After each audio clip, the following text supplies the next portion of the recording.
Congress is proposing an increase to the limit in how much I bonds you can buy and invest in each and every year. I've got that proposal and more coming up.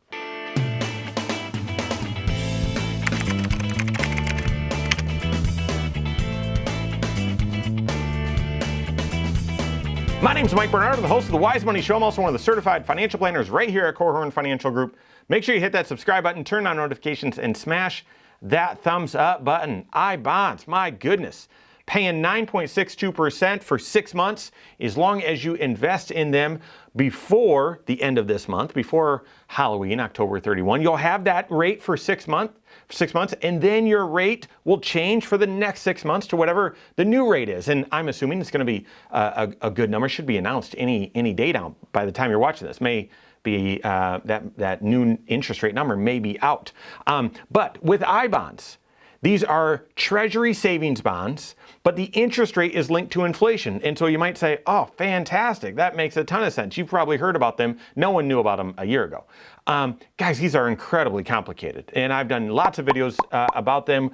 We've done a full talk show on whether you should use I bonds and some of the features and all of that, but they're incredibly complicated. If you can get over the complexity and if they fit within your overall financial life, my goodness, then take some money and invest in I bonds, work with your certified financial planner. But if you're not into complexity or it doesn't really fit, then it might be a good idea, but not a great idea and something you should pass on.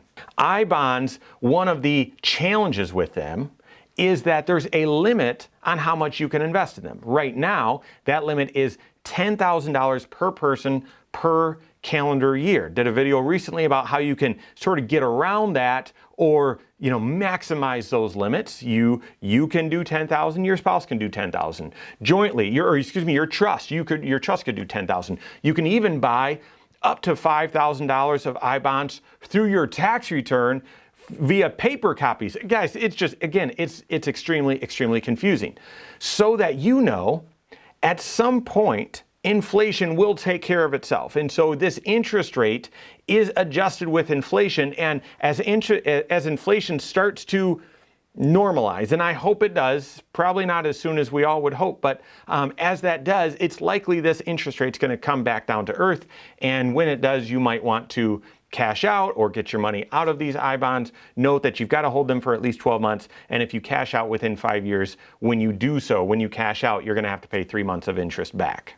But going back to that limit, it's a big bummer. A lot of people look and say, gosh, this could replace the bonds that I have in my portfolio, or really I could do a lot with this. And then they realize there's that $10,000 limit and they start thinking, well, for $10,000, is it really worth the added complexity? Well, couple Congress folks here, bipartisan, have actually proposed a new legislation that would allow you to increase that limit from 10,000 to 30,000 should inflation reach above certain levels. All right, so guys, get a load of this. In essence, the Savings Security Act of 2022 would increase that I bond limit from 10 grand to 30 grand if the CPI for the CPI-U exceeds 3.5%. I actually like that. Now, it takes something that should be very simple, a savings bond, that's already insanely complicated and makes it even more complicated. However, I like flexibility.